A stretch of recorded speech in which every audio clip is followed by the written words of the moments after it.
d'or Mossi Elengi. Boutique bijoux d'or Mossi Elengi. Voilà, couleur riche. Boutique bijoux d'or Mossi Elengi. Après on dit que bilo ya ex-femme et mobile na ezalanda oya zovanda. Pendant si longtemps. Aucune femme. Yaza épouse nana. Mais à tolérer na toujours.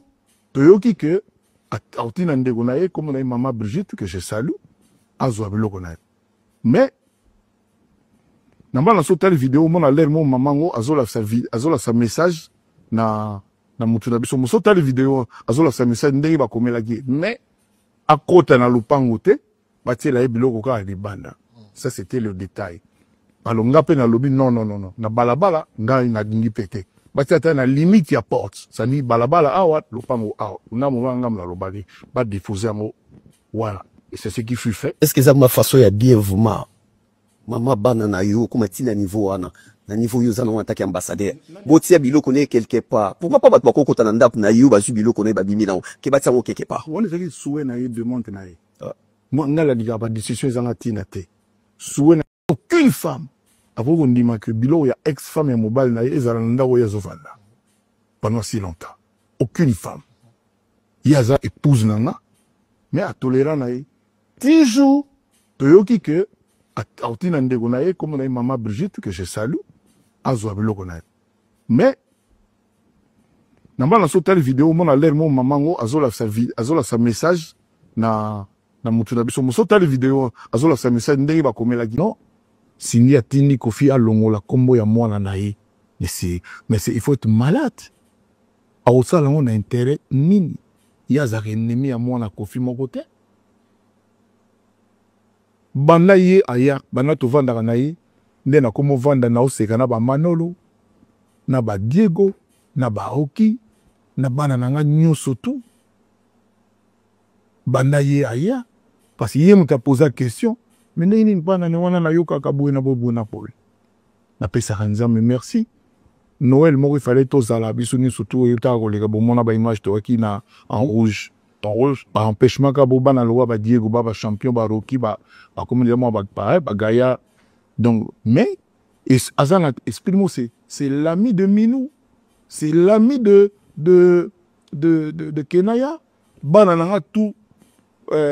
y compris oh les lois ont un problème à le baka bien aé boke no lo bake non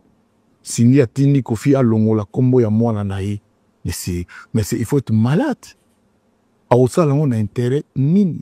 yaza ennemi ya mwana kofi moko te banda ye aya bana to vanda na ye nde na komo vanda na oseka na ba Manolo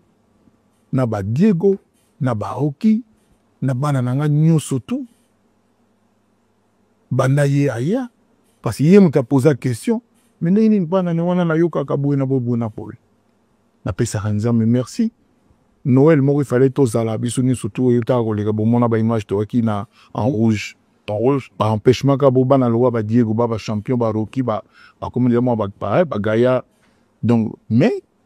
Azana exprime c'est l'ami de Minou c'est l'ami de Kenaya bana na tout y compris oh les lois ont un problème à le baka bien aé. Bonsoir à la famille Maman Bijou naye kaka ko présenter bino salon na biso ya sika na appartement oyo to benga ka appartement numéro 1 bandeko oyo bosi bokende kuna bovanda kuna en tout cas to saleli bino surprise to changer les bino bakiti normal ba divan to changer pe sala à manger et pas la biso de musala donc musala ezokende nango malamu mama Nadine umela otala salon na biso ndenge to changer bakiti to changer les bino pe sala à manger ndako bozomona ezali chambre salon cuisine et komaka pe 2 chambres salon cuisine benga ngai osala réservation ya appartement numéro 1 okozala jamais d'ici merci.